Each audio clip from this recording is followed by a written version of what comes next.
এনসিপিতে কোনোভাবেই নারীর কোনো ভয়েস নাই, অন্তত ইম্প্যাক্টফুল কোনো ভয়েস নাই। এটা কোনো পার্টিতেই নাই, আমি জানি বিএনপিতেও নাই। ৩০০ জন প্রার্থীর মধ্যে এনসিপির ২ জন নারী প্রার্থী আছে, পুরো ৩০০ আসনে ২ জন মাত্র নারী প্রার্থী। সেটা এনসিপি দিতে পেরেছে। এই আত্মতুষ্টিতে যদি এনসিপি ভোগে, তাহলে এটা তার ভবিষ্যৎ যে পরিকল্পনা সেটাকেই নির্দেশ করবে বরঞ্চ। কারণ এই আত্মতুষ্টি তার ভবিষ্যৎ পতনের জন্য কারণ হয়ে দাঁড়াবে। নতুন একটি পার্টি, এই পার্টি থেকে ৬ জন নারী ইলেকশন করা থেকে বিরত থাকলেন, এইটাকে একটা পার্টি ইস্যু হিসেবে পুরো বাংলাদেশের মানুষ গণ্য করলেন এবং মিডিয়াও ওভাবে এটা পোট্রে করলো যেটা একটা পার্টি ইস্যু।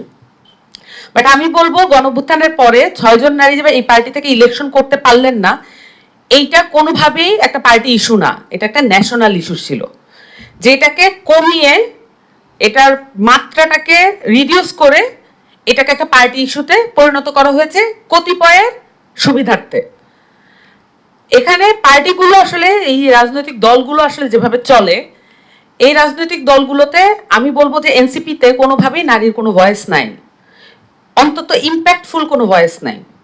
এটা কোনো পার্টিতেই নাই, আমি জানি বিএনপিতেও নাই। যে রাজনৈতিক পর্ষদের দায়িত্বে ছিলাম এবং আমি সেখান থেকে পদত্যাগ করেছিলাম গত 16 ডিসেম্বর, আমি সেখান থেকে পদত্যাগ করেছি। আসন বিষয়ক কোনো মিটিংয়ে কোনো নারী উপস্থিত থাকতেন না, কোনো মিটিংয়ে কোনো নারী উপস্থিত থাকতেন না আসনের, এবং এই যে জোট করা কেন্দ্রিক কোনো মিটিংয়ে কোনো নারী উপস্থিত থাকতেন না।